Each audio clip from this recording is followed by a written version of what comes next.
So welcome to another SVT Dharma talk. And to start, we'll just remind ourselves of the qualities of the Buddha through the Namatassa. Namo tassa bhagavato arahato samma sambuddhassa.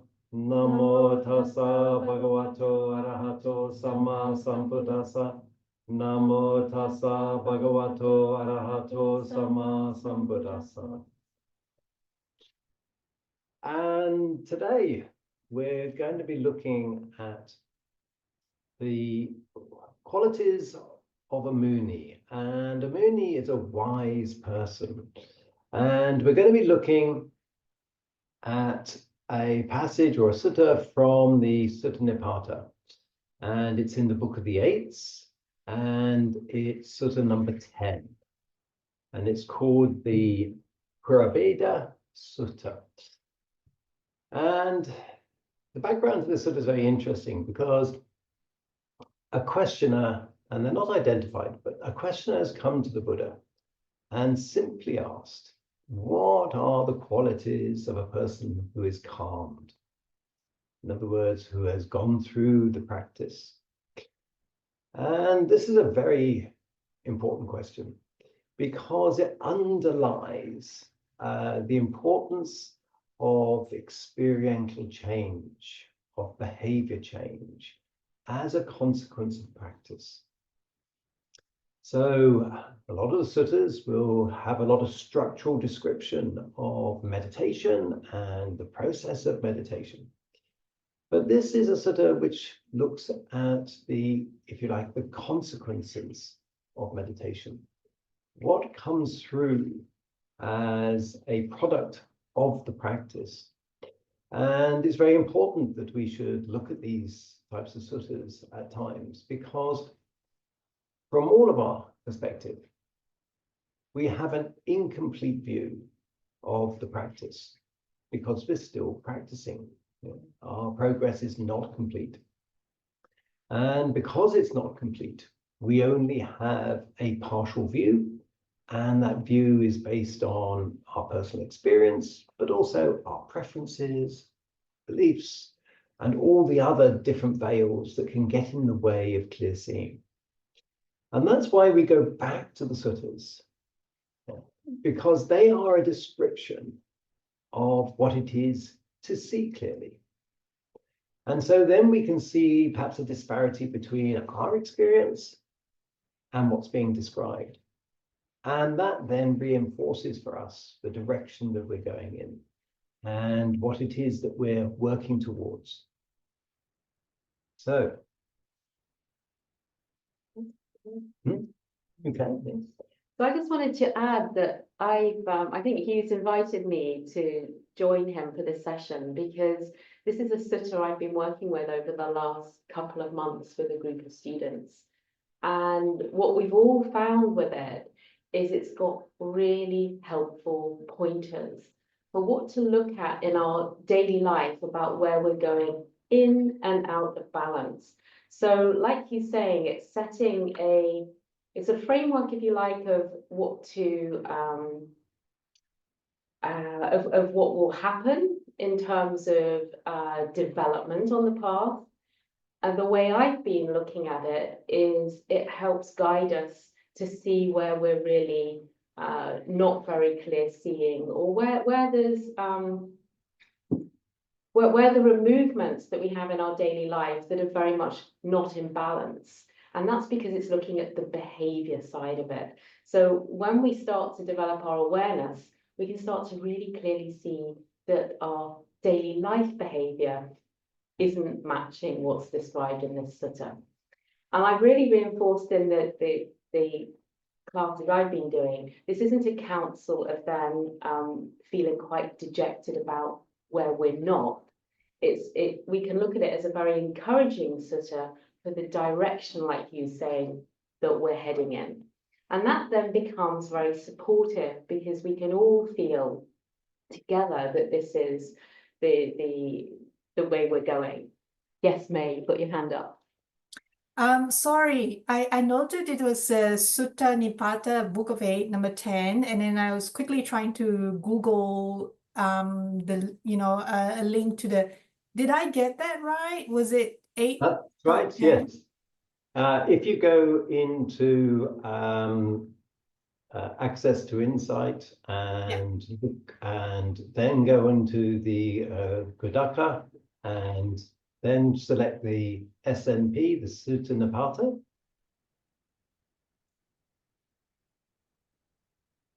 So go to Sutta Pitaka first. SN. Yep, Okay. gotcha. And then at the bottom of that screen on the left-hand side, if you click down on the chapters, I think it's the 5th chapter, which is the chapter of the 8s. The chapter on the way to the far shore? No. No. Let me...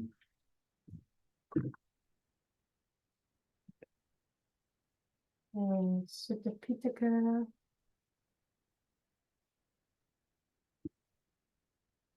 Sutta-Nipata.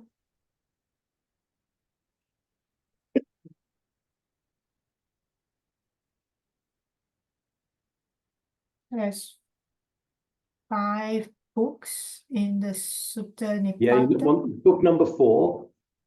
Book number 4. And then it's number 10. Okay, I've got a... Before the breakup of the body. Purabheda Sutta. I've got a link here. I can put it in the chat. Okay, thank you. Here we go. Is that the same version that we have? It's not the It's same not. version, but Okay. there we go. So the words you'll hear will be slightly different. Okay. So just let the words, I always like to just let the words flow in. You don't necessarily pick up everything, but you'll hear more by trying less to follow. So, okay, thank you. what we're using is the Sutta-Nipata by Saddhatissa, the translation by... So just to recap what I said there, it's really helpful to hear this sutta both as a description of development, and it helps us in our daily life see where we're not. That's the nugget of this sutta, to see clearly where we're not. And that then, if we use it skillfully, becomes the engine to support us, to help us where we're heading. And then it's a really, really really important sutta, I feel, for giving us good guidance. Okay. So I think this is a very valuable point that Sarah's making, because when we look at the structure of meditation, it kind of tells us where we are, but not where we're not. And it's the behavior change which helps us determine where we're not. Okay, so each of these paragraphs is very rich. They're quite short. The whole sutta is quite short, but each paragraph is very rich. And what we found is that when we've explored this with the groups that we have, each paragraph has been a week's exploration. So we're going to go through them individually and just pull out kind of the salient points here. But there's always more to explore in this. The qualities of a moon. Gautama, a questioner, said to the Buddha, I want to ask you about the perfect person. There are those people who we call people who are calm.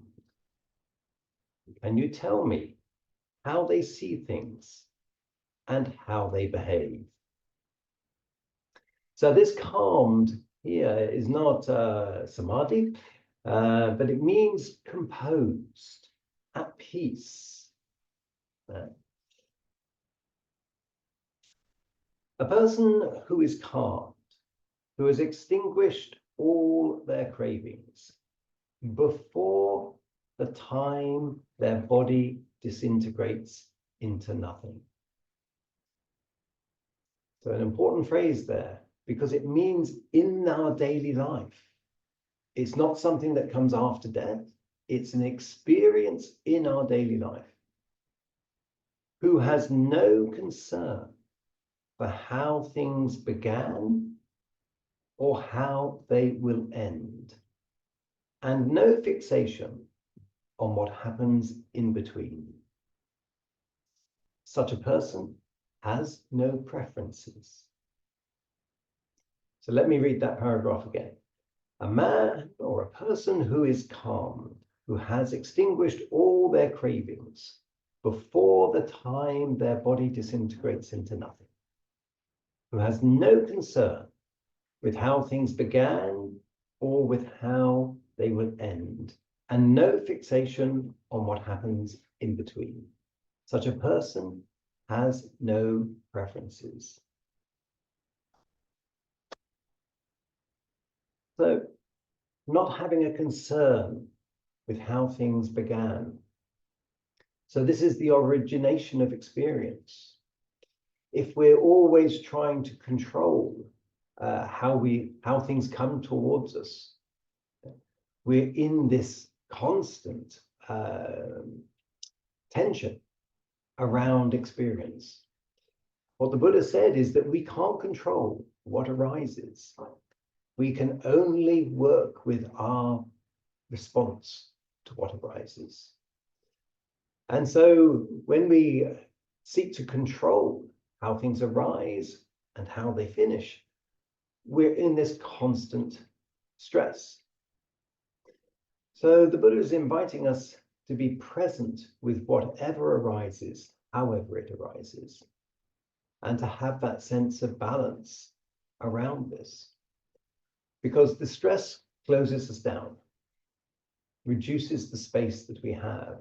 And the practice is all about creating space, space in the mind, space in the body, so that we can experience whatever is occurring as it is.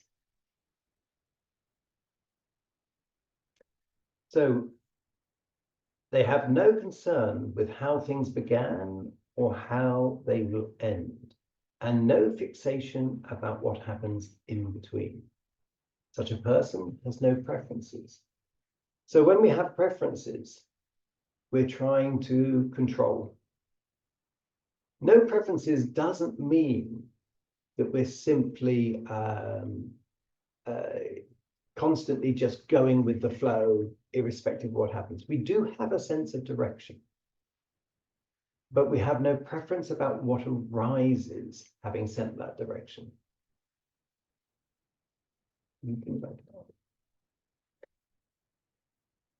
I think this paragraph is very helpful around how we over-rationalize what's going on in our lives, and how much time we spend invested in our preferences, like you say, what's been before, what's coming, or over-dwelling and ruminating on what's going on right now. And so the invitation here is put a little bit of space around it. And that's what's so wonderful about the recognize what's going on, release, relax, don't get caught up in the drama of your own mind, see what's going on more clearly, soften, smile, rebalance. And then we've got a clearer space to actually be able to navigate more skillfully from. So it invites us to listen, and it invites us to investigate. Where are your preferences leading you? Where are you not paying attention? Where is your energy getting wasted? And there's more about preferences later on in the sutta. So we begin to see with this paragraph how it's really a very helpful description of our relationship to the practice in daily life. They have no anger, no fear, no pride. Nothing disturbs their composure, and nothing gives them cause or regret. They are the wise who are restrained in speech. So, anger, fear, pride, all of these take up so much of our energy. And they're a consequence of taking experience personally. And so this paragraph is very much inviting us to be aware of how are we using our energy. We can see the 6 R's as a way of coming back into energetic balance. We see the mind as being pulled away from whatever it is we're doing. It could be a formal meditation object. It could be simply the task at hand in daily life. And that pulling away is taking our energy. And so I'm invited to recognize that and release from that. So release from what's pulling us away. To resmile, having relaxed around our brain and in our body. And that relaxing is like, if we think of the pulling as like a tug of war, we decide to let go of one side of the rope. That's what the relax is. There can't be a tug of war if one party lets go of the rope. And then we resmile and we softly come back to a place of balance. We might get pulled out of balance straight away again. Okay, that process has to come back. But each time we do that, we're training our mind to move in a direction of balance rather than imbalance. When I hear these words, they make me smile now, and my response is it's particularly anger, fear, and pride. And if you're all on photo, I'd ask you to put your hands up. Who has some of those? Only me. Anger, fear, and pride. It's oops. You know, it would be really quite amazing development not to have any ripple of any of those. Okay, when you think about anger, there's a whole spectrum from mild irritation, something didn't go my way, to a full explosion. And daily life gives us many triggering environments in which we can meet that spectrum of movement. Fear as well, it's a biggie. And we can have mild worries and anxieties that actually, if we do reflect rationally, can seem quite trivial, but nonetheless we get caught up in them, to really quite existential crises of worry, which are all-consuming. And pride, well, there's more about pride later in this passage where it talks about being full of yourself. So we'll all recognize the tonality of that in our daily life, not necessarily within ourselves, but as an aspect of the human condition. But pride is interesting because it can also be really subtle, and it can be quite veiled to us when we're being prideful and a little bit pleased with ourselves, and are taking a sense of external value for where we are. And there's more again around measurement in this sutta that's very helpful to help us tune into where we've slipped into prideful movements. So fear, anger, and pride, what a trio. And it's great guidance here for us to start to see, oh, that's kind of a movement I've dropped into. Or as a reflective capacity in daily life, I got really worried about this. Or why did I get caught up in so much drama about that? Or why was I reactive with so much pressure because I was afraid of things that were said about me that actually I take very personally? All of these are indicative of our internal landscape that we can start to see, here's the work for me to start to relate to in a very kind and compassionate way. So yeah, fear, anger, pride. Take those away with you today and see how they're manifesting in your life. And when we're working with fear and anger and pride, it just reflect on the energy of those and how they disrupt our composure, and how they often, as a consequence, give cause for regret. And so when we begin to become sensitive to this energy and release it, and 6 R's is just a simply wonderful way of doing this, then we become, perhaps just in that moment, but we become one where nothing is disturbing us. But also I want to just add, this is about the whole of the sutta. Don't be downhearted when you see this stuff in yourself. It's really important that we keep that attitude of encouragement about our clearer seeing.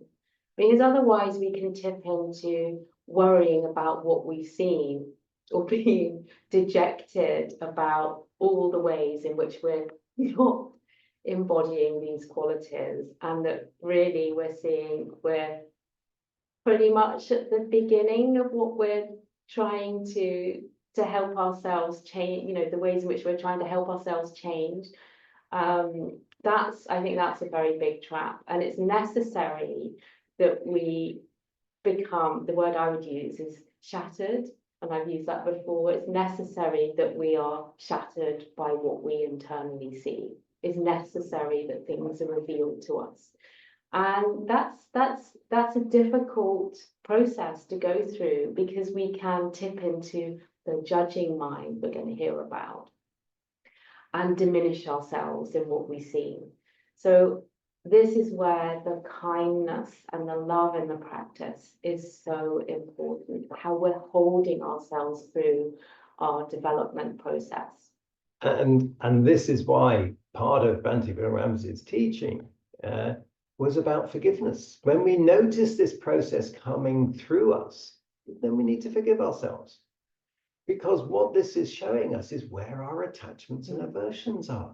And that's what the Buddha says we've got to learn. So our anger and our pride and our fear can become our teachers rather than our enemies.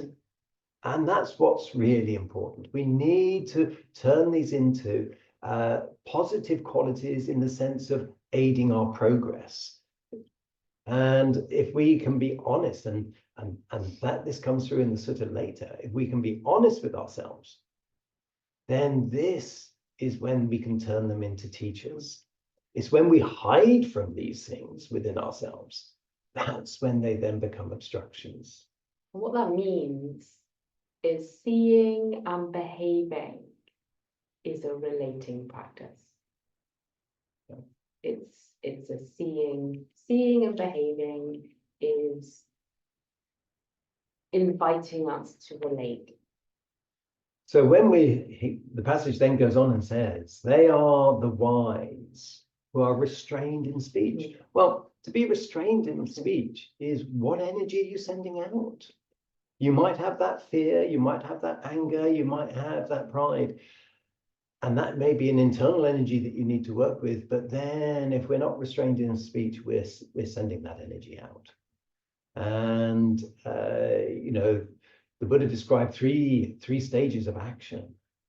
Thought, well, we've got the anger, we've got the fear, with pride, we've already got the thought, and then we've got the speech, and then we've got physical acts. So if you find you've got the anger, the fear, and the pride, then what we need to work with is stopping the process or arresting the process by being restrained in our speech. Yeah. And I think with that, what's interesting is the meditation process itself is helping us develop that relationship at the earliest origin of movement. So the origin that's pre-thought and pre-speech and pre any downstream behavior. Now, in daily life, we can't necessarily do it in our meditation practice either, but in daily life, we can see the consequences of not doing that. because of what we say and because of what we do. And also we can become familiar with our ruminating mind. You know, that's something you'll meet in your meditation as well as in those looping thought patterns in daily life. So it's an indication when we're in those habits of our mind that we don't have the development that's described in this sutta. And that's okay, you know, we're all on our way and we're trying to see. And it's just another helpful guide to look at what's going on, look at how you are thinking, what's your self-critic up to. You know, we'll all have a self-critic one way or another. And if you can't, like you saying, ease back in daily life, there are different stages that you can catch this. So one is at the sensation level, where there's a shift in a movement. And then, but if that's not visible to you, the next will be the thought patterns. Maybe they're not even visible. The next will be the words you say. And then they may not even be visible because you're so caught up in your own view about things. So then it will be, well, what's the reactivity around you? And maybe that's giving you some feedback as to, actually, I've been taking a lot personally here. And now I might manage to back off and ease out, release, relax, allow the level to come. And then there are different movements possible because you're rebalancing in your system. And that's where the relating might mean, as well as holding yourself softly, you're going a different direction in dialogue with other people. So it's a very dynamic environment here, where you can apply this in the field of life, just as you're going to apply it in your formal practice.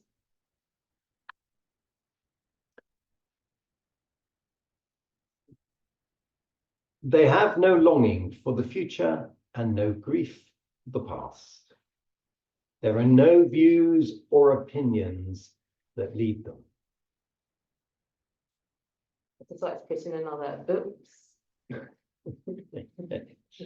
They can see detachment from the entangled world of sense impressions.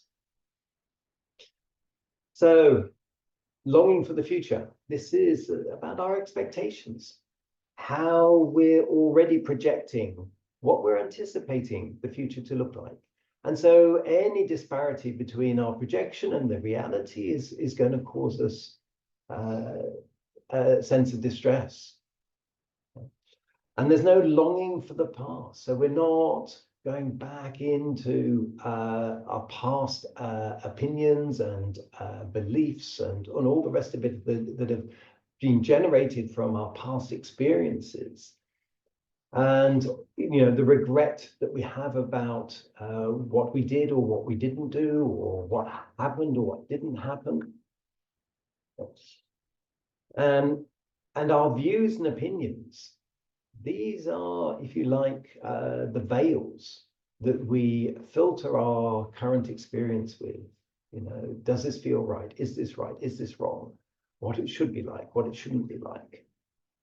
And we see this in our daily practice or in our practice about our expectations or our judgment or criticism. Was it a good sit? Was it not a good sit? You know, all of these things. And then in daily life, about whether, you know, the way we related in the moment.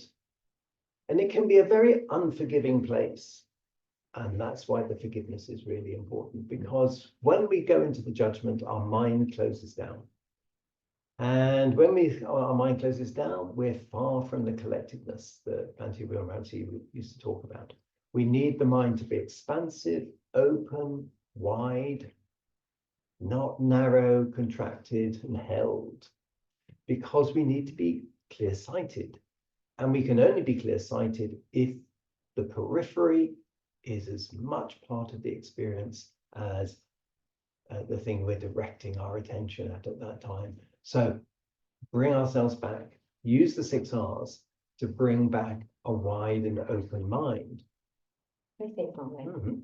I think this paragraph is a wise counsel on live your life right now, because this is actually the only arena in which it can be lived.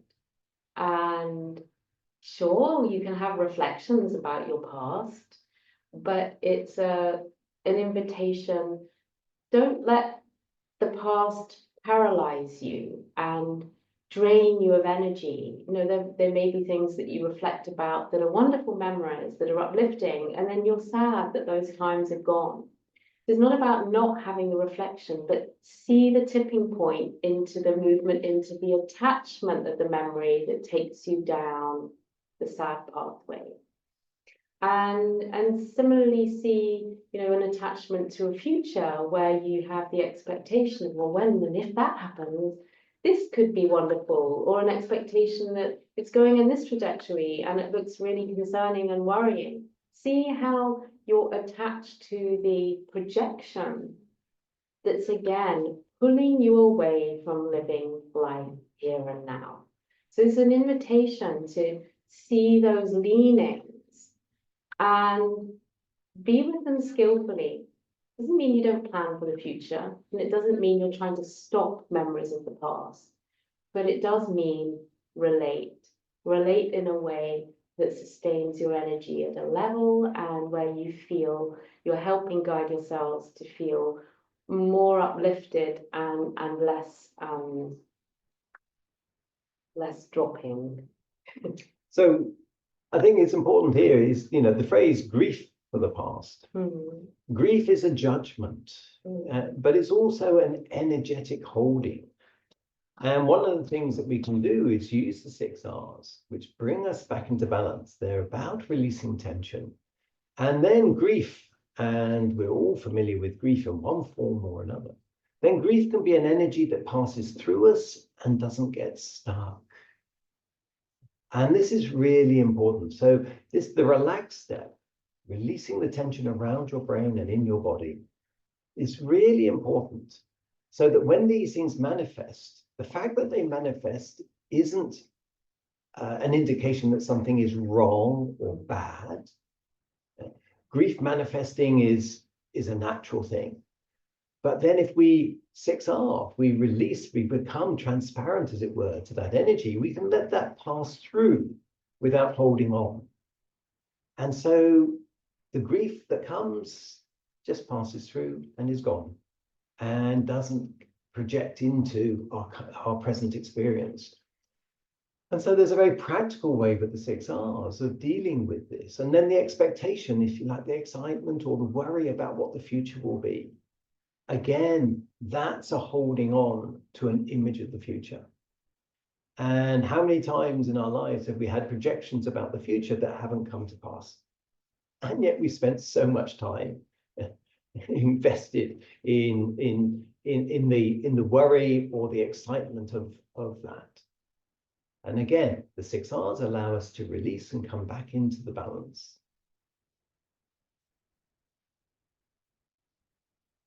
They can see detachment from the entangled world of sense impression.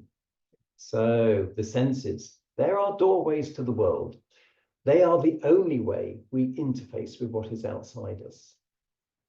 And when we see the attachment, the tension of that attachment, okay, we see how we engage and we own the experience. But when we let go of that through the 6 R's, then we notice this momentary detachment, which if we continue to do it, becomes a reinforcing experience, that we can detach from our worries or detach from our attachment to an expectation or our grief about the past.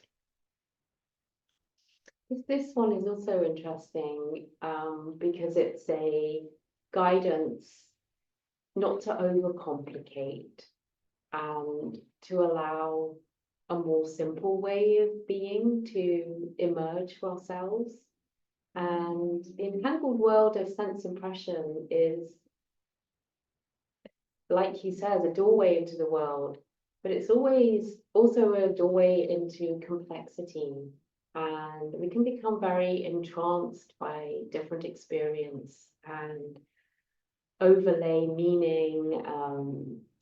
And sometimes I think that can be in our pursuit of being special and different. But that can manifest in many ways. And what's important here is that we navigate very carefully, because there's a lot of experience out there that we could lean to interpret one way or another.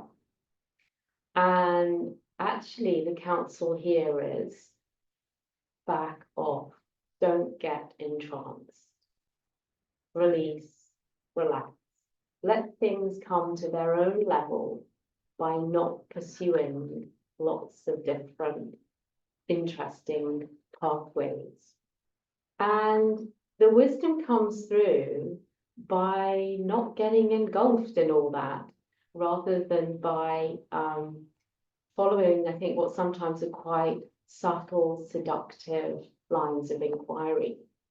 And that will make sense in the sense of both a daily life experience, how we can get engulfed and following different things, but also in a meditation practice, when you have particular experiences that your mind might want to address particular, or not words address, what is it?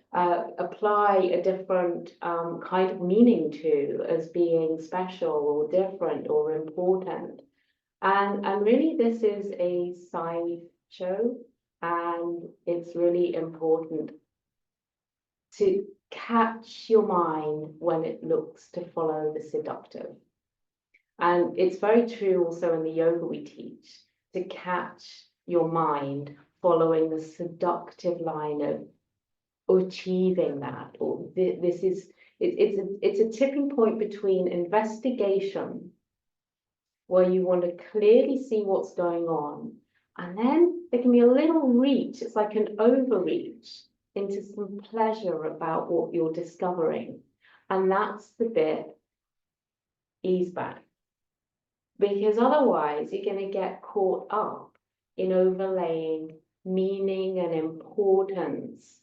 And some of the other things that are described in this passage, the measuring will come on to. And it's going to take you away from this leveling back out. So, hand up. Did you want to ask a question? Yeah, I have a question. Can the tipping point be recognized in the form of very, very subtle tension arising either in the body or in the mind at that point? It would be very subtle.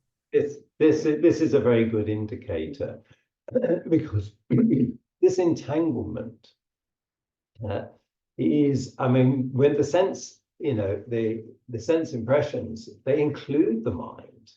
Because the Buddha said there are 6 senses, the classic eye, ear, nose, tongue, and the body, and the mind itself.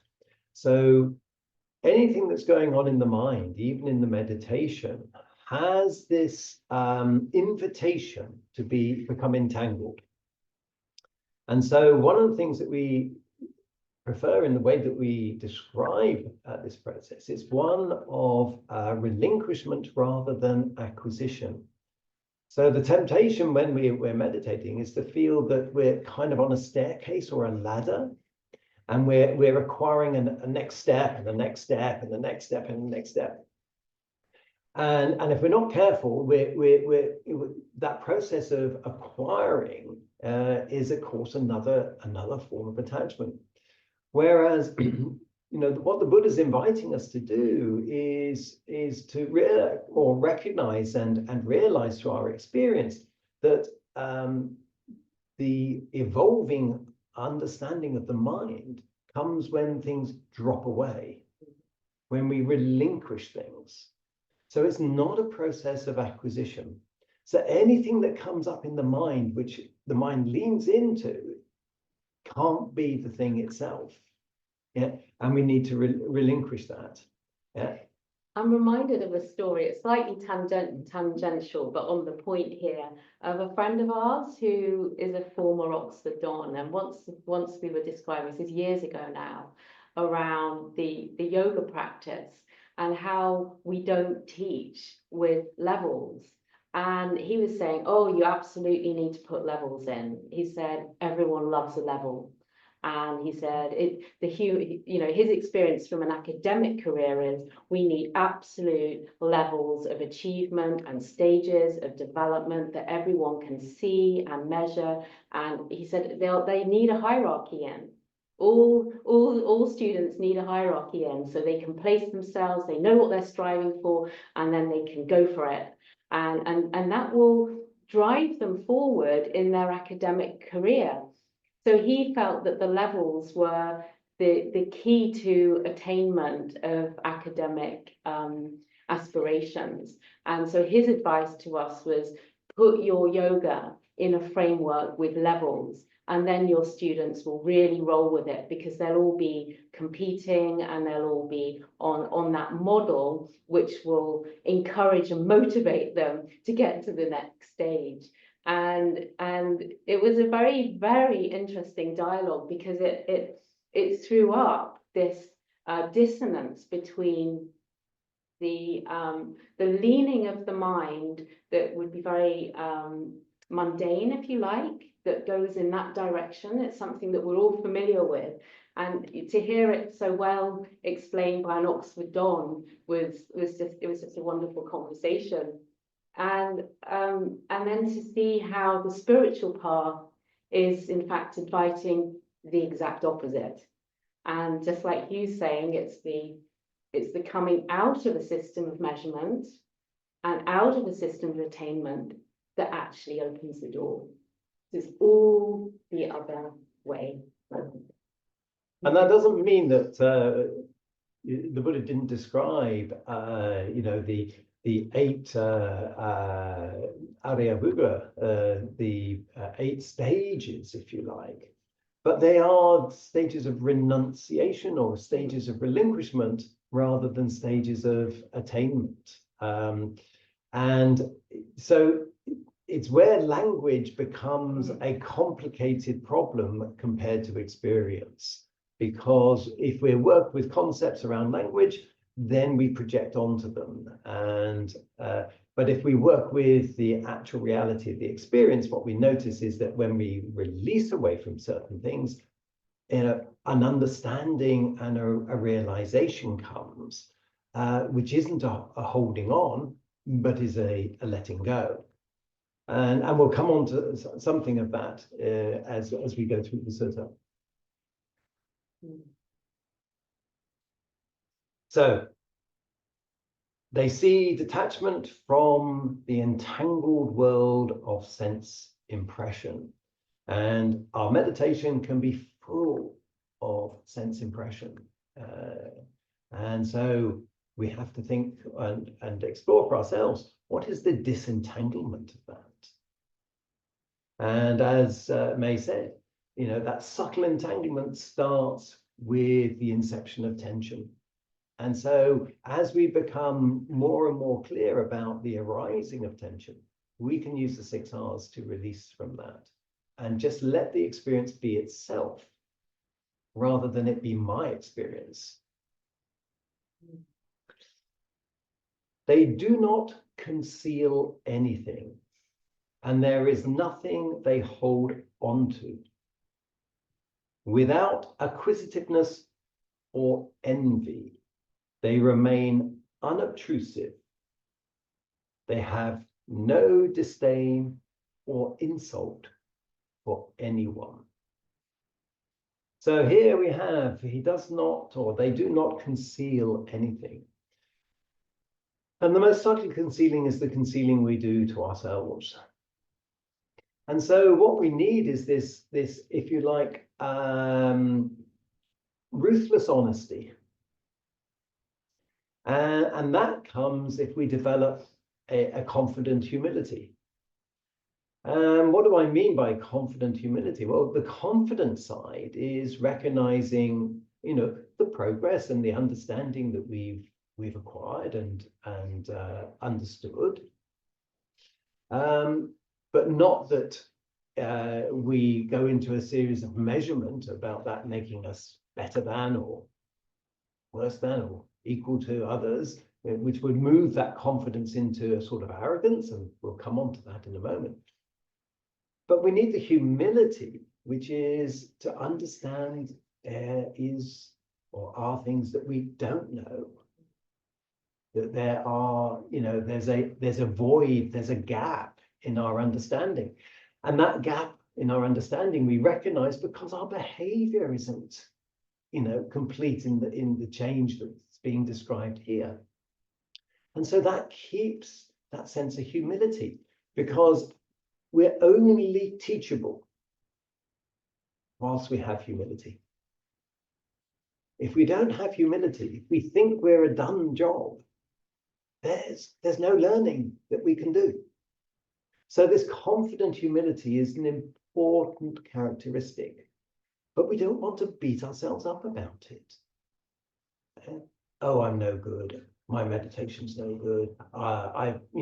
This has come up in my mind, and so I'm clearly not practicing properly. No, these things are there to show us the direction of practice.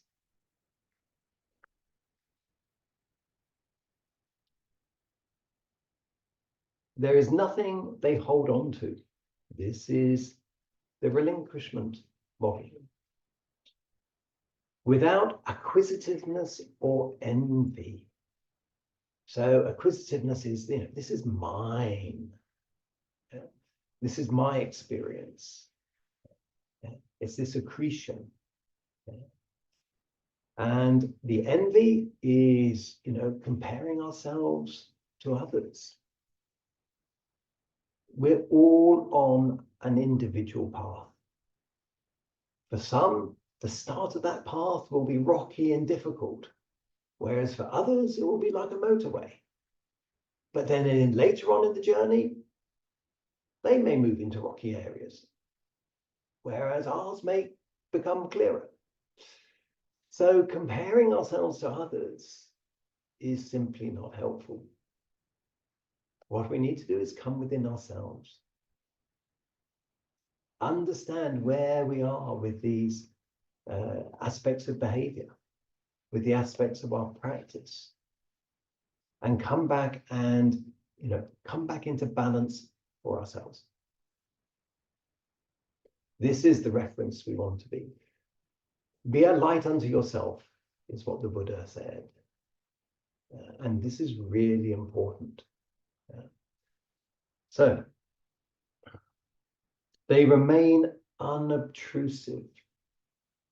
Well, let me just bring to mind characters and people that you know who are not unobtrusive. Their energy is outward, trying to engage with others all the time. It's how are we projecting that energy? Someone who is unobtrusive is not dominating that environment with their energy. It's very interesting. There's a lovely sutta in the Majjhima Nikaya where the Buddha is in this large room, and the monks are in front of him and the rest of it, and someone has just arrived who wanted him, and he asks them, which one is the Buddha? And in the passage it says, the Buddha has his back to the pillar over there, facing the others. Yeah. Well, this is an indication that we're not dealing with someone who has this obtrusive, charismatic presence, which is demanding attention. It's a statement of energetic presence. And often we have to allow ourselves to recognize that we act when the circumstances are appropriate. And so we become obtrusive, if you like, when it's needed, and unobtrusive when it's not. And we'll notice that, when we've been with our teachers, and our teachers, they'll come in and correct when it's necessary and highlight what's in. And at other times they may simply be nodding, because what they're working with is where you are, not with where they are.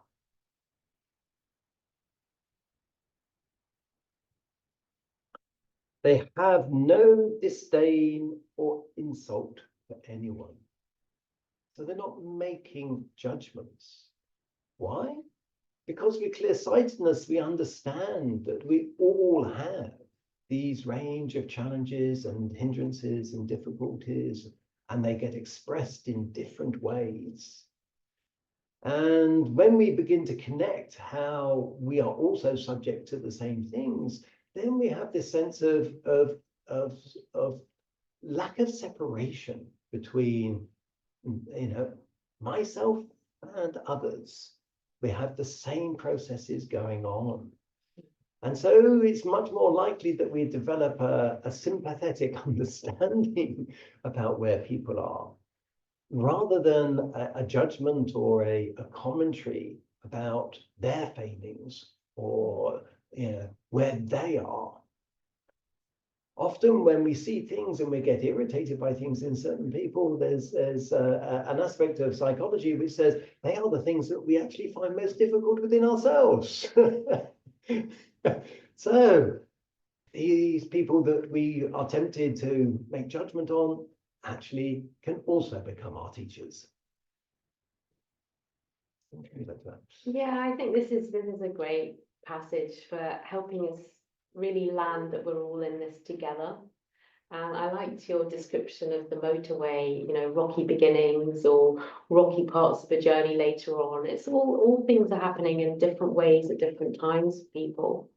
So it's an invitation to see our common humanity, and that our failings, if you like, are what bring us are something that can bring us together. If we're if we can make that movement, like the passage is saying earlier, around not concealing, not being afraid to come out from behind the mask. And that means things like, putting our hand up to, there are these movements that I recognize within myself that are not skillful, and I want to work on them. And certainly it's something I've experienced in our family environment, where we have begun to be, for some time now, to help co-regulate.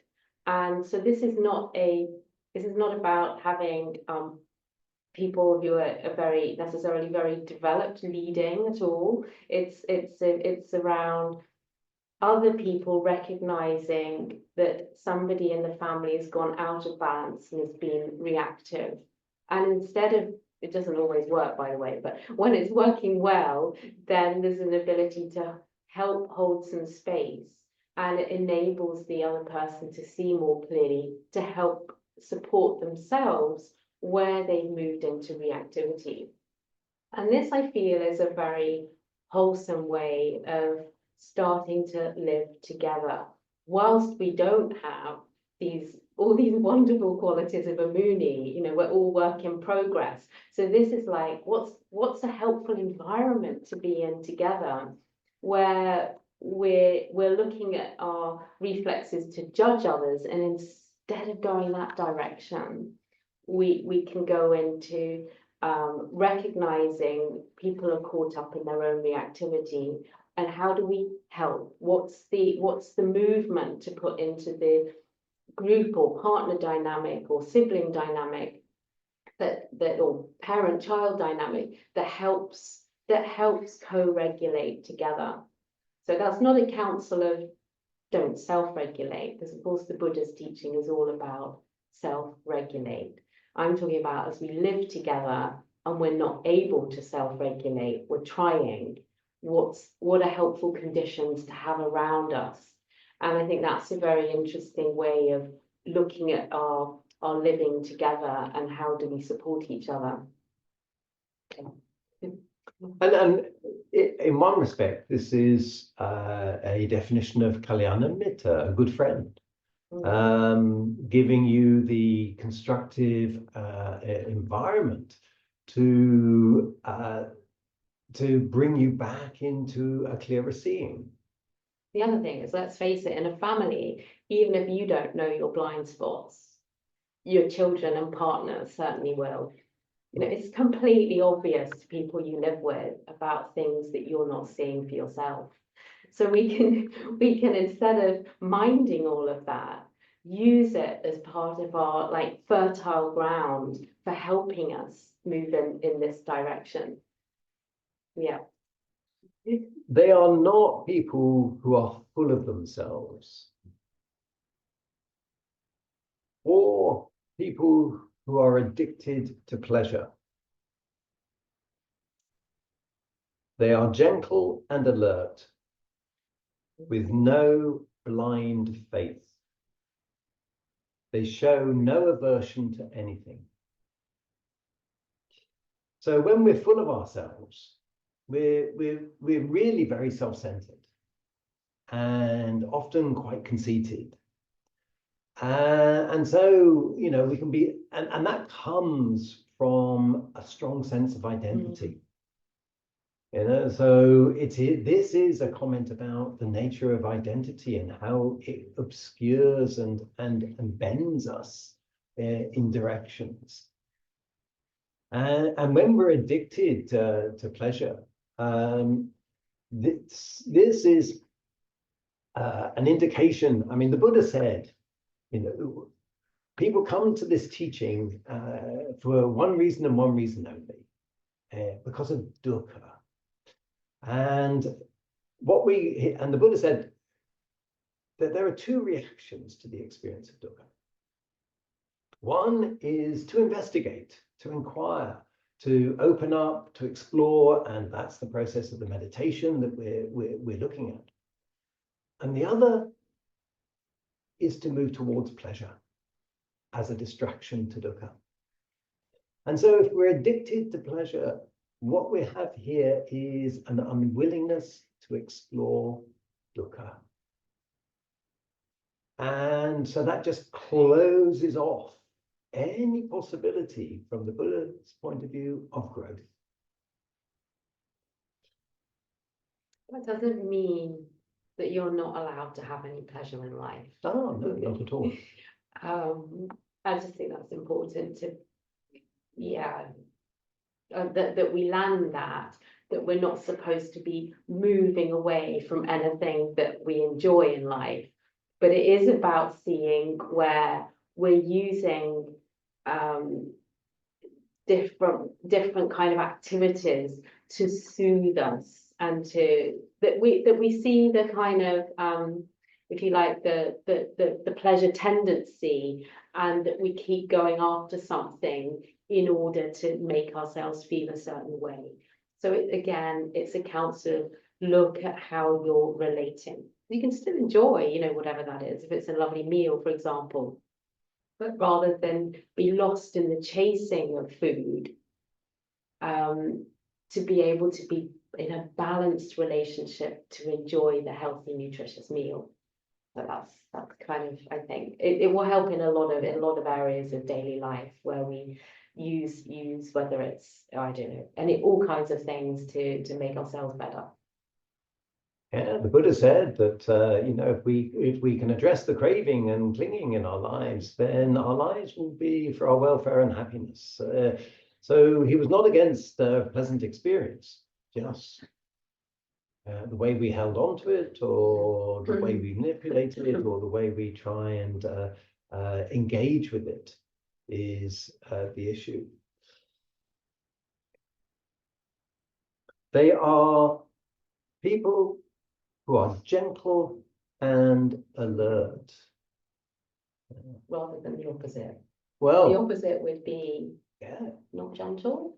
So what's that? Yes. The tones of violence. Tones of aggression or that, and Right. not alert. Mm. Unseeing. And so we can see just by looking at the opposites what's being alluded to here. with no blind faith. Well, we only have to look at the Kalama Sutta with the Buddha in the Majjhima Nikaya, where the Buddha said, you cannot take this just on faith. You have to investigate the teaching to see what it does for you. And this sutta is all about the things that it does for you, and to test it for yourself. And then that brings confidence. That brings a trust in the Dharma. And then that brings faith. And confidence, trust, and faith are the same word. It's saddha in Pali. So it's the faith that comes from confidence and trust, not blind faith. I read something the other day, actually. I didn't tell you, mention this. It's just a little piece I picked up on my feed. And it was a monk talking about the way he worked with this. And it was the suttas, his practice, his own experience, and then his teachers. And the three together gave him an environment in which he could discern. So it was a way of, if say, for example, his practice wasn't aligned with what his teacher was saying, or wasn't aligned with the suttas, there were these sort of, this trio that was helping navigate. Or if what he felt his teacher was saying was not aligned with the suttas, he could look at the suttas and his own practice. And that would then help him, or her, in this case, him, verify, it's the suttas and then my experience, and my teacher is not aligning, or actually my practice isn't where the teacher was describing, and that looks like it's my practice is off with the teacher. So it was I felt that was quite interesting practical guidance to how do you work with the original suttas, where your own practice is, what any teacher is sharing, because they are all imperfect, because they can only guide from what they have experienced themselves. So it's never going to be a perfect exploration. It's always going to be filtered. And that's where the factors of enlightenment are really important, because the factors of enlightenment are what take the practice and make it a path to enlightenment. And so the investigation, we have a responsibility to investigate.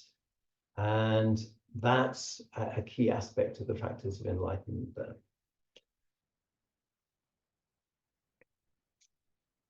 They show no aversion to anything. And again, the aversion comes from a judgment. Now, it doesn't mean that there is a complete, that everything that could be happening is fine and okay. No, there are things that are wrong. There are things that are inappropriate. And there are certain things that happen that have to be held to account. But that holding to account needs to come not from a place of aversion, but from a place of balance. So the clear-sightedness of something being wrong allows then the action of holding to account. When you're saying wrong there, Hugh, are you meaning from more of an impartial measure of precepts? Precepts, or in our own practice, what we notice is unwholesome. So, for instance, taking something personally in a practice or in daily life, that leads to an unwholesome perspective. If we have aversion to the fact that that's happened, that's not helpful. What's helpful is to come back into balance and then see it clearly. So what you're starting to uncover here then is a Muni is moving through life very transparent. There isn't an inner reactivity, but there's or not that's moving into thoughts and speech and action. There may be an internal shift registering pleasant, unpleasant. And then the reading of that is tuned into the framework of precepts rather than a personal bias. And so that then dictates the outward movement that follows. Well, I think it's more like far be it from me to try and get into the head of a Mooney. But that seems reasonable to me. Okay. They are not people who work because they want something. If they get nothing at all, they remain unperturbed. There is no craving to build up the passion to taste new pleasures. Bringing us back to the levels and the story, I think, that I mentioned about the Oxford, the former Oxford Don. You know, this is a very interesting mind that can work like this. You know, we're so conditioned in all of our, you know, in how we're going to become and move through our life as to what stages do I need to follow in order to get that qualification that will enable me to have this kind of job and advance in this kind of career. And this is kind of blowing that up, isn't it, as a model. It's a very, very different way round, but nonetheless one that's absolutely requires effort. Yes, and the effort that's required is to set up the conditions for the meditation to unfold, or, you know, when we're teaching the yoga to unfold. And so all of the effort is about setting up and maintaining the conditions. And as Bhante Viramsi and Bhante Dharmakavesi and Sister Kema have described many times, you know, there's a process where when we set up the conditions initially for the loving kindness to appear, as our practice evolves, it will naturally move into compassion. It will naturally move into sympathetic joy. It will naturally move into equanimity. We don't have to determine that. So what we need to do is maintain the conditions. When we maintain the conditions, you know, we move into aspects of experience described as the first jhana. And if we simply maintain the conditions, we don't have to determine that we're going to drop this factor of the jhana and then move into the next. No, this occurs naturally. So rather than be looking for levels of movement, what we need to do is maintain the conditions. And one important aspect of maintaining those conditions is the relinquishment mindset, that we are relinquishing from experience and just allowing the experience to be itself, rather than trying to determine what it is. What I'm hearing here now is around the importance of intention in our practice and in our life. And if we place our intention around conditions, we're in a relationship with the ecosystem. And that's a much broader relationship environment than the passage where it says I being, you know, being full of yourself. So movements that are full of I. Can you say a little more about what you mean by the ecosystem there? Well, there isn't really much of an ecosystem when it's just I. Because I is navigating from personal preferences, views, opinions. It's like a closed system. Whereas an ecosystem, it's coming from a completely different basis, because then it would register where there is tension, which might generate within, but the tension might generate without, is then simply tension. So then the ecosystem is, well, what is the movement that can support the release of that tension wherever it's manifesting? And so it's looking after the whole in any environment. So it's a relating practice. So then the intention isn't it may initially be quite self-focused, because it's, oh, there are all these movements in me where I'm engulfed in this entangled sense impression, and it's so clouded and complex. But as things ease out, then there'll be tension arising in different manifestations. So then it's about how do you look after the ecosystem of the tension. So if you had a lot of people who are looking after tension in that way, you have a combined effort to look after the whole. And it's then less what's going on within me and what's going on in you. It's simply a intention to relate. Another way that I look at that is that an ecosystem is a system that's in balance. And the ecosystem gets disrupted when an aspect of that gets changed or interrupted. And so what we're looking to, and in the meditation and our daily life, that interruption comes from this tension, from when we take things personally. And so any environment we find where that's occurring disrupts the ecosystem. And so if we release that tension, look after the conditions, then the system comes back into balance. And we notice this in our meditation, and it applies also in daily life.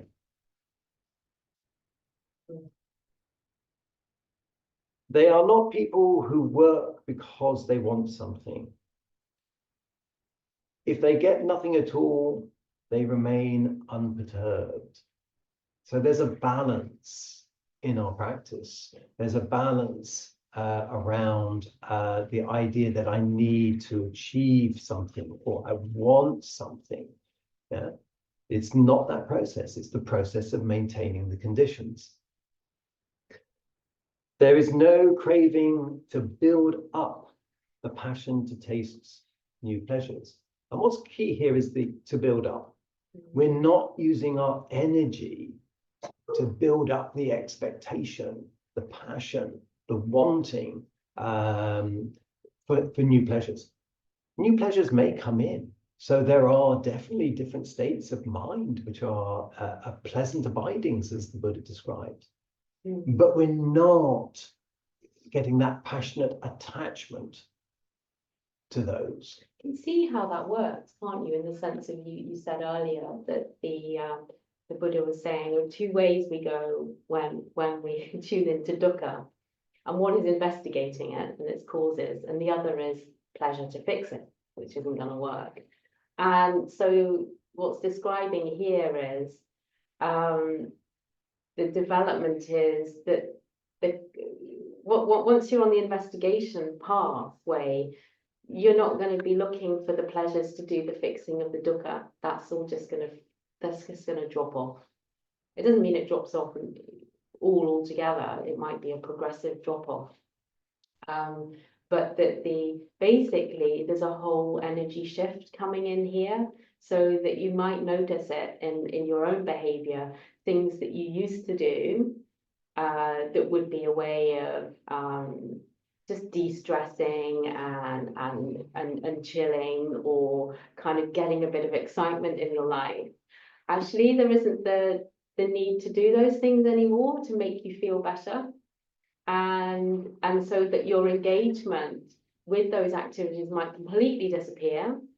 For example, in my case, that might be I just lost interest in drinking alcohol many years ago, and it stopped being, it just wasn't a pleasure.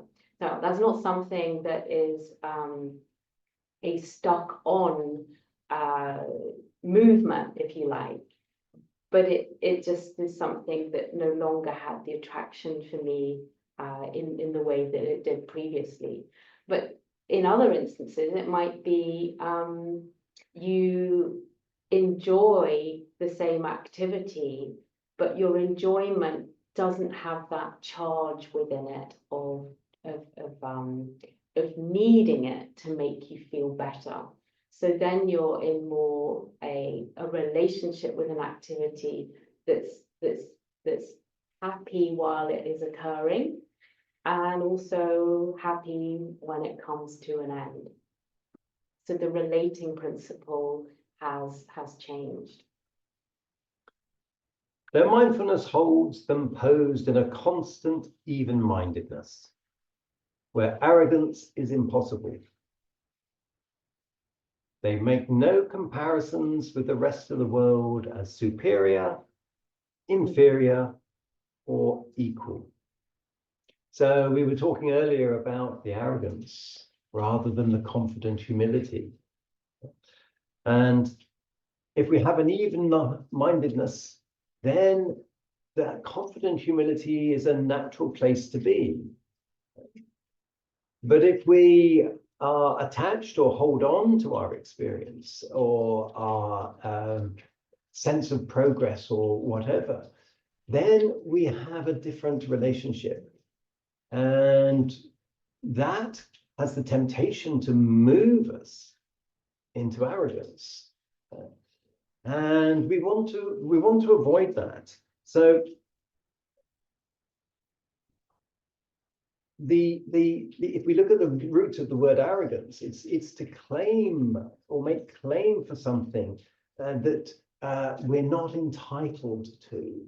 Now, we're not entitled to hold on to experience. It's impermanent. It's not a permanent attribute of us. Whatever our meditation experience is, it's impermanent. And to hold on to it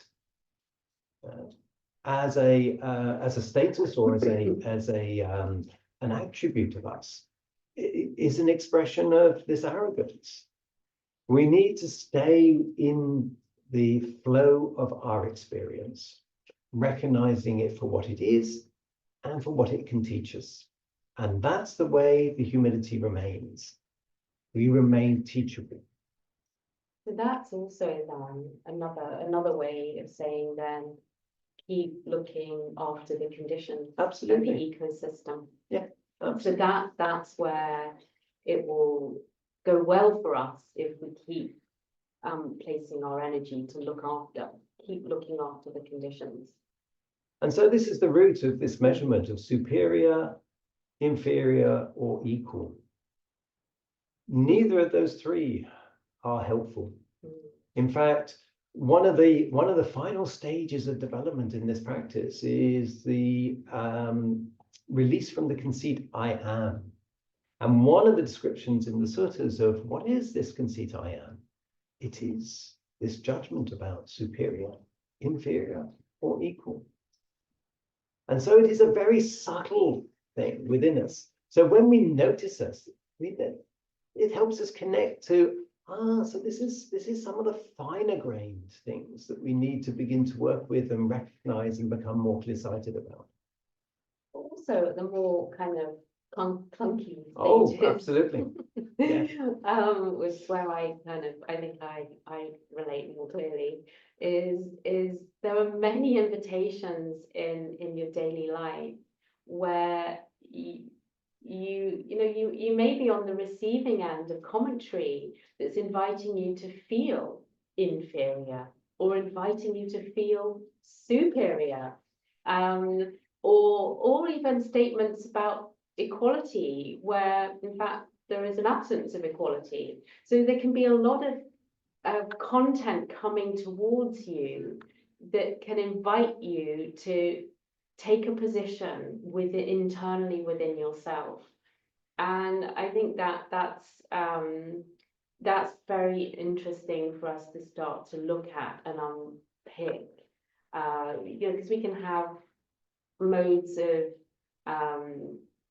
view, if you like, views about ourselves that can be quite unkind. That's in terms of the inferior ones, where we lack worth and lack value, and maybe have absorbed things from others that we've taken personally. But the same is true the other way around.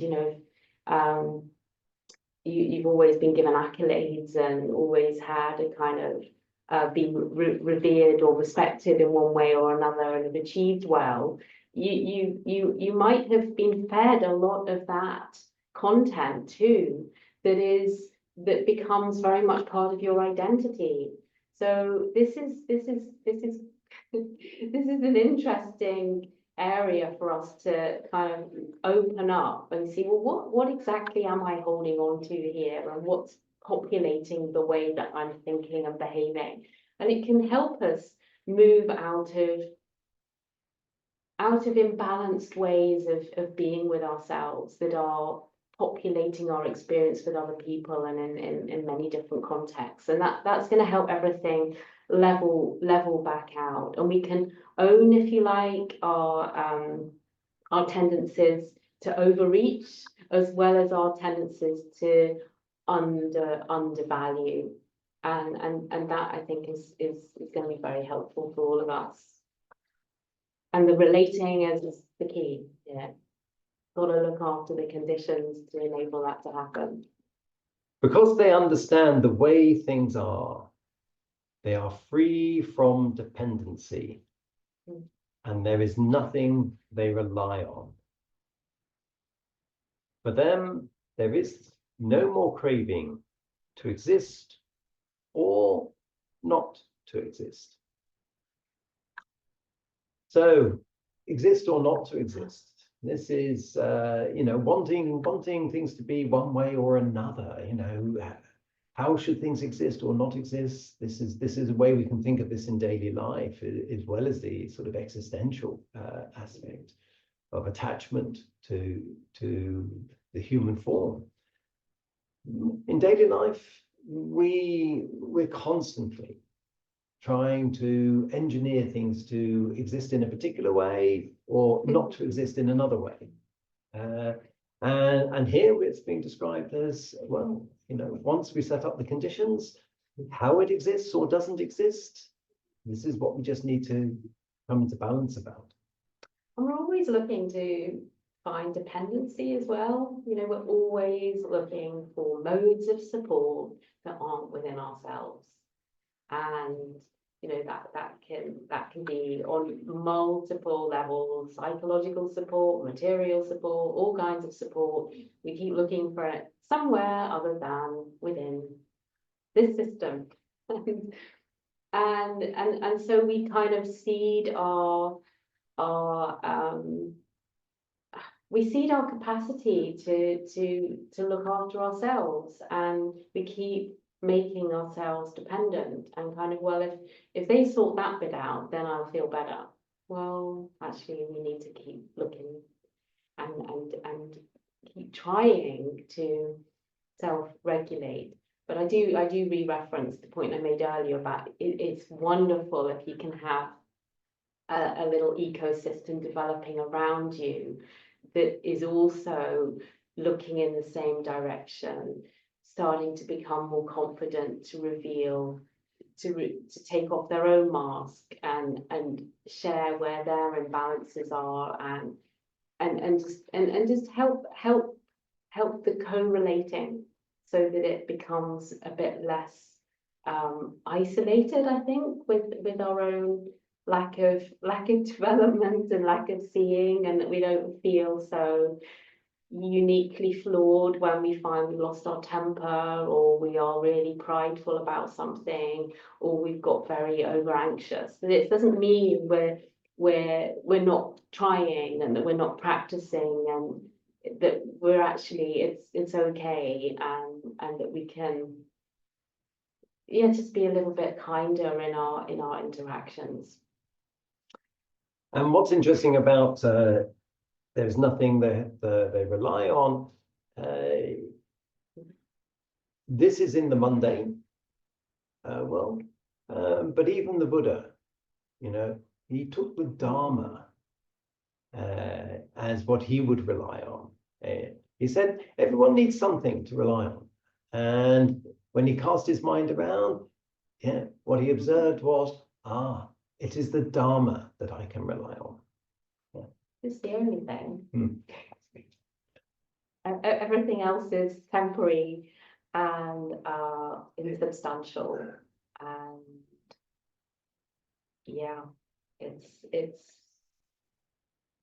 it's not sustainable.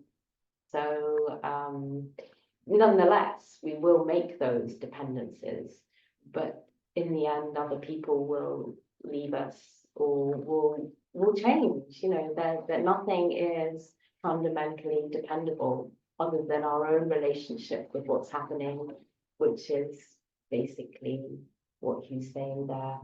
the Dharma is the truth is the only thing there is that can be an actual anchor here. This is what I call the person who is calmed. It is the person who does not seek after pleasure, who has nothing to tie them down, so that's their attachments and addictions, who has gone beyond the pull of attachment. So here's the energy leakage, if you like, the pull of attachment. It is a person without sons, a person without wealth, without fields, without cows, a person with nothing in them that they grasp at. And as theirs, and nothing in them that they reject as not theirs. So if we look at this at a surface level, is this the invitation that we have to give away everything? But that's not what's being said here. It's the identity that's being described. Because having family, having wealth, having fields, having cows, if, as it says here, there's nothing in us that grasps at that. This is the holding on, or there's nothing in us that rejects that, which is the sort of denial of things. Then we don't have that sense of ownership of our family, our wealth, our fields, our cows. So it's our relationship to these things. As Sarah's been saying, it's all about the relating. It's our relationship to these things which makes the difference. You could accumulate all of those things. My fields, my sons, my wealth, my land, all of these things. Or you can have a relationship to exactly the same thing that is very loving. And expansive. And expansive. My own children are on the cusp of their adulthood. And the relationship very clearly that is being invited is one of allowing an expansion. And it's to allow the relationship to transform from a little tight-knit physical presence where there's been a lot of closeness in physical proximity, emotional proximity, a lot of sharing, into something that is where who knows where everyone's going to end up and where lives are going to take them and what experiences are going to unfold. And if you hold on tight, then there will be dukkha. If you allow the relation to expand and open and relate with love, it is much more free-flowing. So I think children are a very, very potent teaching for what this paragraph is explaining. Many people, I think it's a huge work to move through a transition where you really are loving your children in their process of leaving, because it's going in the exact opposite direction of your all being together, which was a place of security. But what is the passage talking about? There is no dependency like that will give you security. So if you place all your security on everything staying fixed, you will be suffering. So I feel that in my life that this is a very potent transition to be in that process of release and expansion. I feel the drawing in, the craving there of wanting to hold on, the grief of the past. But it has to evolve.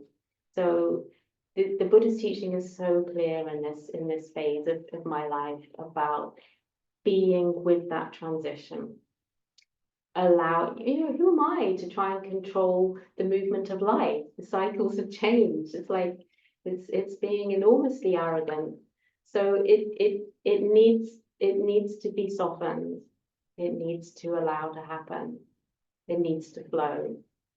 And in that, we can learn a lot about relating and looking after the ecosystem with the arising of tension wherever it arises, and allow things to rebalance.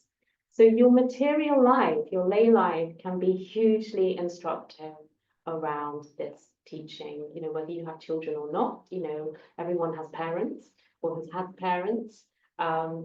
Our relationship to our property and how much we are looking at an accumulation within us to always have more, you know, measures of success. What is our relationship? All these things are transitory.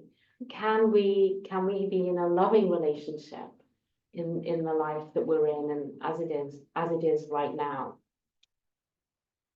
Yeah.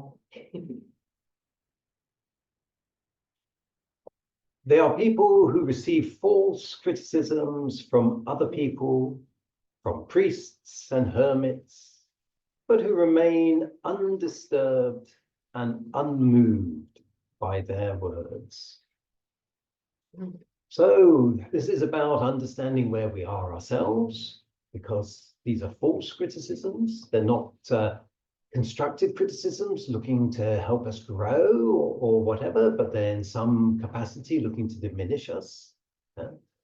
And we have a balance of mind, because we know what our intention was and where we are, and we have some clear-sightedness about that, so that our mind remains undisturbed and unmoved by their words, because they're coming from their opinions, their perspectives. And some of that might be honestly held, but it may not be applicable. And that's what makes it false. It doesn't mean necessarily there's a malign intent, but we need to understand where we are. Take what is useful and let the rest go by. When you're hurt, one of the movements, this is not the only movement, but one of the movements can be to look to find fault externally for the reason as to why you're hurt. And I think this is one of the movements I have. I can move into blame. And this is something, I think, of the quality of what is being described here. So when you're blaming somebody else for how you're hurting internally, you may have moved into some false criticism to an extent. Maybe there was unkind behavior or unthoughtful behavior by somebody else, but at the internal level, you've taken it personally. So on the receiving end, there may be many instances where you meet people who are hurt who will criticize you. And what is your relationship to being on the receiving end of that? And so you need your discerning capacity to see where you're taking things personally then, and your internal movements are not skillful. Perhaps you have reactions of being very defended, or you'll move into the anger, or you move into the fear, or the pride that's mentioned here. This can't be true about me, and this sort of thing. So it's a very interesting dynamic that we can be in our daily life, seeing the movements that we have and how they play out with other people. But false criticism here, there's always going to be false criticism. Why? Well, look at how slippery your own mind is. Look at how you're not in control of your inner movements, your inner thoughts, your speech. It's not restrained, and neither are your actions in every single case in your life. Well, if you're like that, then who else is going to be?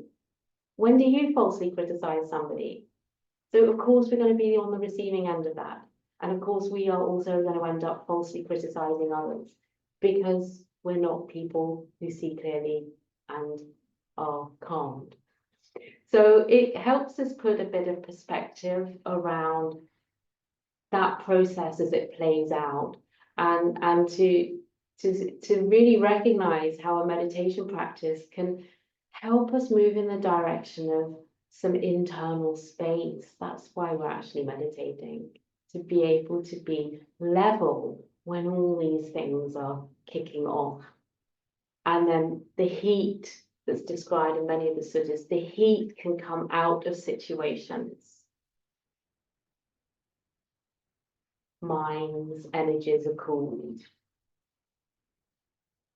And we hope that we can start to move in that direction. And like with any ecosystem, if one person begins, doesn't matter who it is, when one person begins, the heat can start to dissolve. And that can have an impact on other people. In fact, one of our students was recently saying to us, because I was asking, and it's in relation to this sutta, what has anyone, what have you noticed? What's going on? Have you been able to apply this sutta in your daily life? And she said, well, actually, I'm finding that, because she's had a lot of emotional turbulence in her family recently. There's been a lot of illness, a lot of difficulty going on, a lot of needs happening and support. And so I think tensions have been running higher than normal because people have been under much more stress. And she said, but I found that I've managed to stay more calm. And I think it's to do with this sutta. And she said, and that seems to have impacted everyone. And everyone seems to have been able to tone down their reactivity. So she was really pleased. She said, I've not been like this before. And I think and her family have noticed that she's changed and they're changing in relationship to her. So it's a very powerful, practical example of how simply listening to this sutta and knitting together the experiential practice with a very dynamic daily life, challenging time, has just helped the whole situation be more even and flow more smoothly. And that doesn't mean it was easy. They've had operations and illnesses and lots of them. Not an easy time, but the reactivity has been calmed. So the person who remains undisturbed and unmoved by their words, if we just think of it in the opposite, those who remain disturbed and moved by their words, then we can feel the energy of what's involved there. And again, that's where the 6 R's come in, bringing us back into that state of balance. Maybe just in that moment, but each moment helps redirect the mind and begin to teach us to move in and lean the mind in a different direction. It is a person without greed and without miserliness. It is a person who, as being one of wisdom, does not consider themselves superior, inferior, or equal. It is a person who does not enter speculation, a person who is free from speculations. And speculations are this, ruminative mind that's constantly going on and on and on. And, without greed or miserliness, the greed is, wanting more, and the miserliness is wanting to keep what I've got.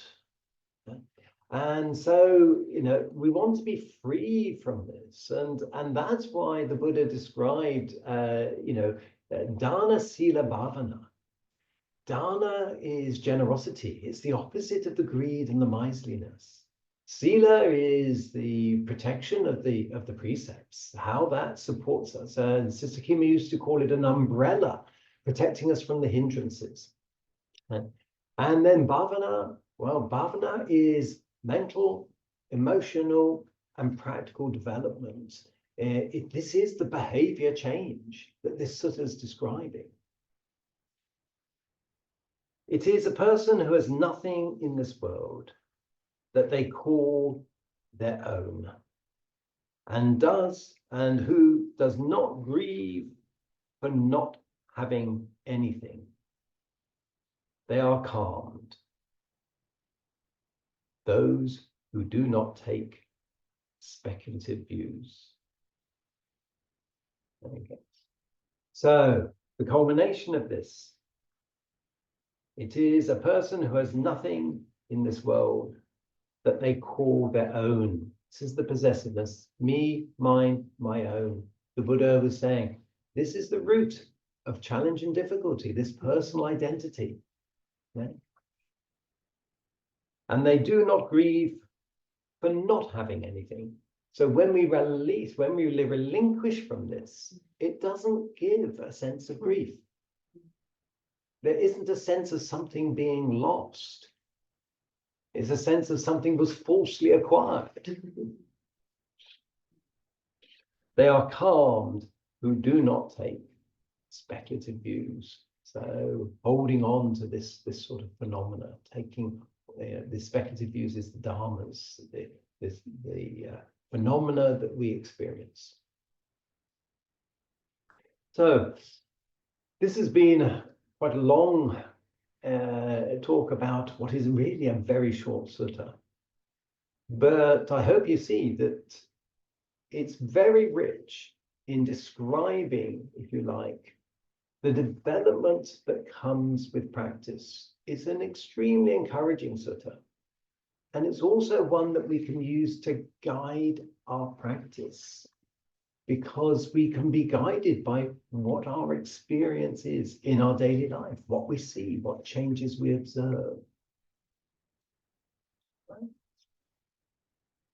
Well, and to see that there is an opportunity in every situation for learning more, more about your own internal landscape, more in terms of the relationship that you can grow for yourself in terms of the tension that is with you as it's triggered in any situation that appears. And like the motorway analogy that Hugh gave, different situations that will appear in your life will put you into a new context where you might meet a new movement that you haven't yet discovered. And some of that learning is uncomfortable because you might feel that you now have an identity that's not as calm as you felt, or not as generous. You know, if your trust has been checked in some way, then, and you've been generous, and you find that you've become more withdrawn, and like the passage talks about, you know, miserliness is quite a kind of pointed word, but there might be a holding in now, because previously you've been generous, but actually it's actually been quite painful because of the way that generosity has been treated. So you can inhabit one way and then meet something in life later that means you're on another side of this passage. Or you may have been fearful in certain things and had some development into more smoother waters, and then something comes along and it challenges another aspect that you haven't met in yourself. So I think that all of this is really helpful for us to see that there are so many different ways that we can meet ourselves, and that what's the constancy throughout all of this is our anchor in the Dharma, and looking at the relationship that we can have with ourselves, and by inference with that, the relationship with ourselves is our relationship with all of us and the world in its wholeness. And that is a wonderful recipe for a more hopeful way of being, and in a way that not just helps us on our own path, but also enables a a more loving engagement with everyone around us. And there's nothing I would want more than that.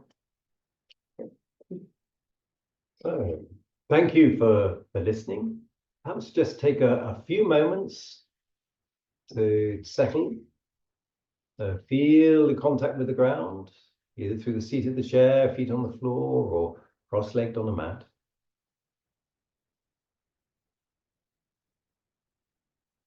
Come into the energetic center in the body, so helpful in the meditation. So just below the navel, halfway in the body. And just be aware of this place. And then deeply relax your body into this energetic support. So allow your body to soften and release. And as we relax, we find this energetic support is more present, so we don't collapse. Relax any holding around your brain and soften the crown of your head and gently breathe in and out.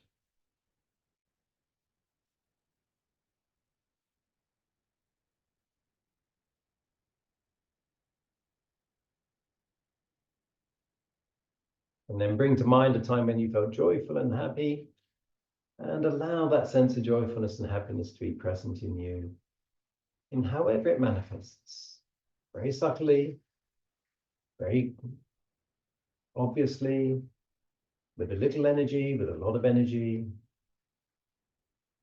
Release the memory and simply stay with the feeling of loving kindness.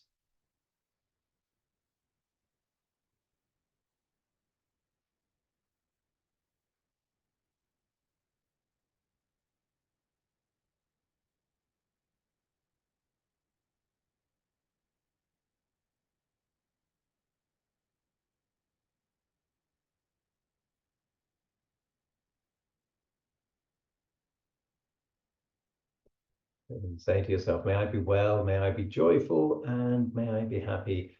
May my mind be peaceful, calm, expansive, and my heart open, joyful, and accepting.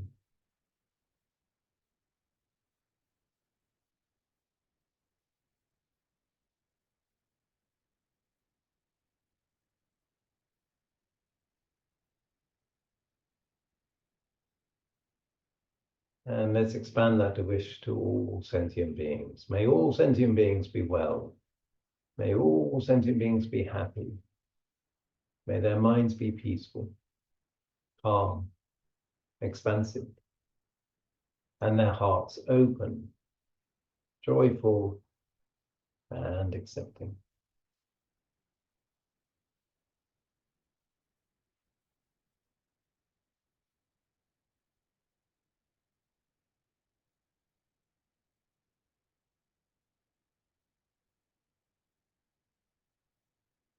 Thank you very much. Are there any questions?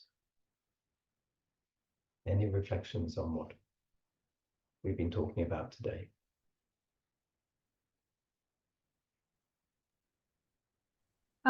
Thank you, Hugh, Sarah. Not really a question, more on reflection. So actually a lot of what you just talked about, funnily enough, I just recently shared in a conversation with a friend of mine who she helps me with alternative healing. And there's a lot of similarities with the Dhamma. We just this past Friday talked about what you just shared in terms of, the beliefs that we have and how if we hold on to them long enough, they become part of what we think is our identity. What else? Some reflections on how having that balanced mind helped me maintain a certain sense of calmness. Recently when visiting an uncle who is at a critical stage of his life. He did pass away, and then after that went back again to attend the funeral, and just reflecting my own state of mind during those experiences. I was similar to what your friend, I'm not near where your friend experienced, but it was very good to put the practice into tests. a good opportunity, and then to come away going, yeah, this is really cool kind of thing. And how, like you say, it does help to balance the people, balance the energies of the people around us at any one point in time. And then, of course, what you spoke about in terms of people who are not trained and how they might, let's say, constantly be in anxiety, which is fear, or angry or whatever, and the kind of energy distortions that we feel, and how we need to be balanced in ourselves so not to be, carried away. So totally agree. There are a lot of things that we can reflect and learn upon this short little sutta that is actually really applicable in our daily life. Although, yeah, on the first sight, it might not look like it, but actually, as we discuss it, like how you've delivered it, really is very relatable every single day. So thank you for that. Well, thank you. Thank you for those comments. Anything anyone else would like to add?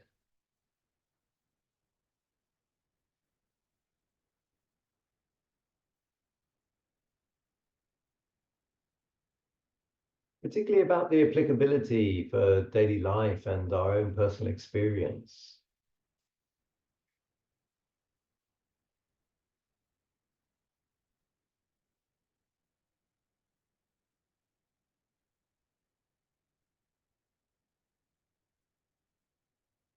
Paul, how are you today?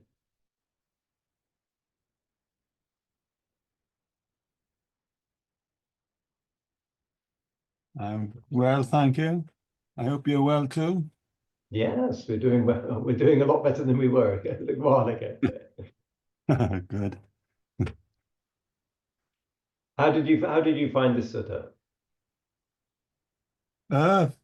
Very good, yes. I did have a quick question or something perhaps you could expand on when you were talking about maintaining the conditions to enter jhanas, etc.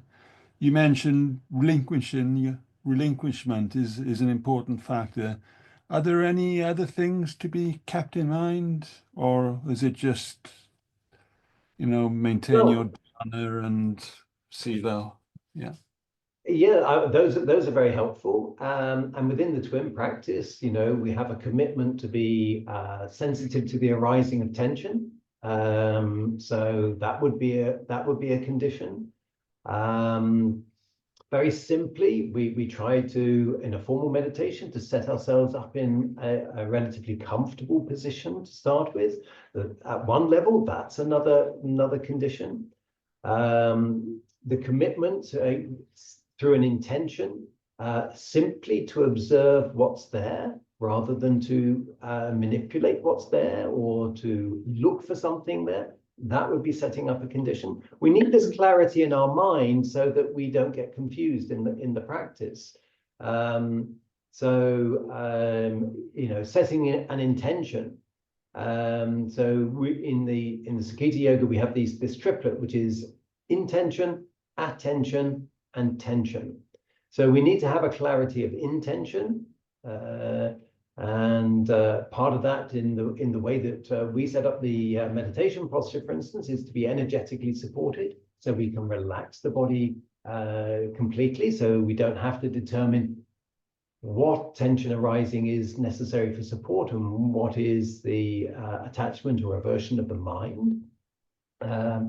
So we have an intention, and then we have our attention, which is that meditation is seeing movements of mind, not getting caught up on certain attributes. So each jhana has quite a dominant attribute at various stages. So for instance, second jhana, we would have joy coming up. If we paid too much attention to the joy, then we're meditating on the attribute of jhana, whereas actually the meditation is to see the movements of mind And the jhanas are just what happen as a process in the background, if you like. There's this automatic movement through. So these are all about setting up conditions. And that's why, you know, different process or different meditation approaches can use the jhanas in different ways, or can use the Brahma Viharas in different ways. And there's a lovely sutta where, and I mentioned it in a talk a couple of times ago, I think, where monks have been talking with practitioners of another state in other practices, and they said, oh, well, we teach about the hindrances, and we teach about the Brahma Viharas. You know, what's the difference? What's the difference between your teaching and ours? And the Buddha, and they went off to ask the Buddha, and the Buddha said, well, it's the factors of enlightenment. You need to have mindfulness from the lens of dependent origination, the three marks, impermanence, dukkha, and non-self, and from the four foundations, the arising of dukkha and its cessation and that process. And you need the investigation into states. But then it's one of these things of setting up the conditions. When you set up the mindfulness like that, and you commit to the investigation, and there's a lovely sutta in the Samyutta Nikaya which says, when the mindfulness is there, the investigation arises. When the investigation is there, the energy arises. When the energy arises, the tranquility, joy arises. When the joy arises, the tranquility comes. When the tranquility comes, the collectedness comes. And when the collectedness comes, the equanimity comes. So we can see that there are multiple occasions where the Buddha is describing setting up the conditions for this process to unfold. And so that, if you like, is the relinquishment, is not holding on to the attributes of the process, but just setting up the conditions. Does that answer your question? Yes, it does. Thanks.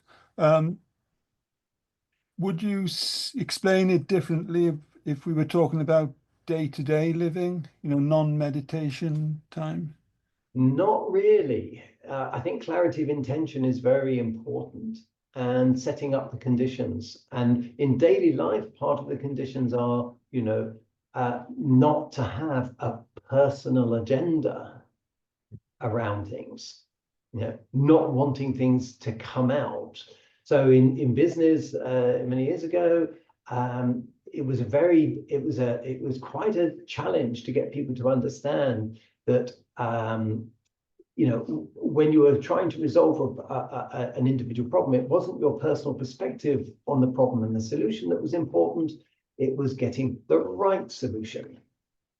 And so taking your personal view out, by all means, put the information in, but don't be personally attached to the outcome of that, because what's important is there's the right solution, not your solution. So that might be an example, for instance, of putting the conditions in place for something to come out.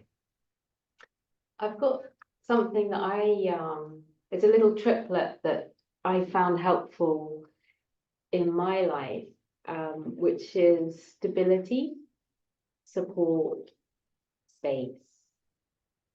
And what I find is, in daily life, something of that has disappeared when I'm taking things personally. I've lost a sense of stability. My internal support isn't present, and space has disappeared. So space might have disappeared because there's a crowding out of thoughts, emotions. Support is I'm feeling psychologically as well as physically unsupported. This is why we emphasize the sense of connection to our center. And stability is something you can feel, or support, all of these you feel through the whole body. The stability, though, we can re-access feeling into the earth. So, you know, often when you're caught up in ruminating or emotions, you're not grounded anymore. So you come back into feeling your body on a chair, the feet on the ground, re-establish the conditions for support, softening, and then the 6 R's help bring back the space. So that's my little go-to triplet: stability, support, space. And it's almost like, you know, you can try and look after them in your daily life, but you often notice that the conditions aren't being looked after because they've gone. So that's the cue. Oh yes, no stability, no support here, no space, conditions, and no surprise, I'm now where I am. So maybe that will be helpful because it's a small little triplet. That's great. Thank you. Okay. Jay, how are you today?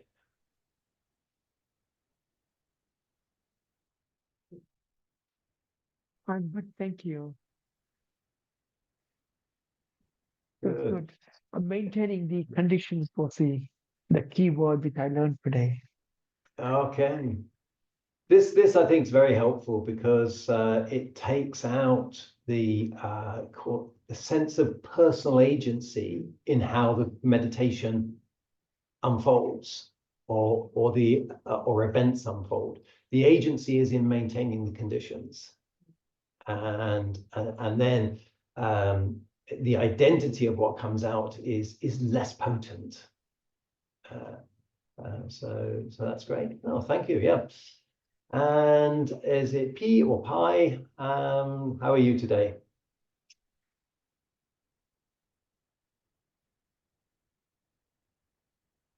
I've got a message, fair to miggling. Well, I hope you move from miggling to good. And do you have any questions or comments around the sutta? No questions. Okay. Anyone want to add anything else? It's been a bit of a bumper edition today. Okay, so let's close with the closing prayer. May suffering ones be suffering free, and the fear-struck fearless be. May the grieving shed all grief, and may all beings find relief. May all beings share this merit that we have thus acquired for the acquisition of all kinds of happiness. May beings inhabiting space and earth, devas and nagas of mighty power, share this merit of ours. May they long protect the Buddha's dispensation. Sadhu, sadhu, sadhu. Thank you very much indeed, May. Thank you, and Thank thank you for you. having me here as well. Yeah. I've really enjoyed it. Yeah. Hope to see you all next time, and good luck with the move. I hope everything you. goes well. Yes. Yes, Okay. indeed. All right. Bye for now. Bye. Take care, Bye. everyone. Bye.